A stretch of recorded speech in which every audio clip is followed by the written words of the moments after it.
Hello అండి, మేము హాలిడేస్కి మా ఊరు వెళ్ళాం కదా. అక్కడ గంగావతి దగ్గర నిసర్గాకి అయితే వెళ్ళాము. మొత్తము 30 మంది అయితే వెళ్ళాము. అందులో 15 మంది పిల్లలు. లోపలికి వెళ్ళంగానే షిప్ అయితే ఉంది కదా, పిల్లలందరూ అందులో కూర్చోబెట్టి కొంచెం సేపు అయితే ఊపాము. ఆ తర్వాత ఇంకా మా అన్నయ్య వాళ్ళ చిన్న చిన్న పిల్లలేమో అది ఇది తిరగడానికి అయితే వెళ్ళారు. ఇంకా మా చిన్న మరదలు వాళ్ళ అక్క అనమాట, ఎందుకో ఆశగా ఉందంట దాంట్లో కూర్చోవాలని చెప్పేసి కూర్చొని ఒకసారి అయితే జారింది. తర్వాత అదేమో ఊగులాడుతూ ఉందనమాట. ఇంకా తర్వాత ఇంకా మా పిల్లలు, మా అన్నయ్య వాళ్ళ బాబు ఏమో కూర్చొని కాసేపు అయితే ఆడుకున్నారు. ఇంకా మా వదిన అయితే వచ్చింది.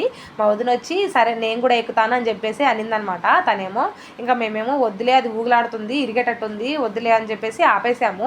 ఇంకా తర్వాత ఎవరిష్టం వచ్చినట్టు వాళ్ళైతే ఆడారనమాట. చాలా బాగుంది. మధ్యాహ్నం దాకా ఆడారు. మధ్యాహ్నం నుంచి ఇంకా అన్నం తినేసి స్విమ్మింగ్ పూల్కి అయితే వెళ్ళాము. ఇక్కడేమో చూడండి మా చిన్నమరదలు, తనేమో మా చిన్నమరదలు అండ్ అలాగే ఇక్కడ మా అక్కయ్య వాళ్ళ కూతురు, ఇంకా వాళ్ళు ఇష్టం వచ్చినట్టు వాళ్ళైతే ఊగుతున్నారు. ఇక్కడేమో మా వదిన్ని ఇక్కడ కూర్చోబెట్టి మొత్తం తిప్పాము ఒక రౌండ్ తిప్పంగానే తనకైతే చాలా కళ్ళు తిరిగాయి. ఇంకా అరుస్తూ ఉంది, ఆపండి ఆపండి అని చెప్పేసి.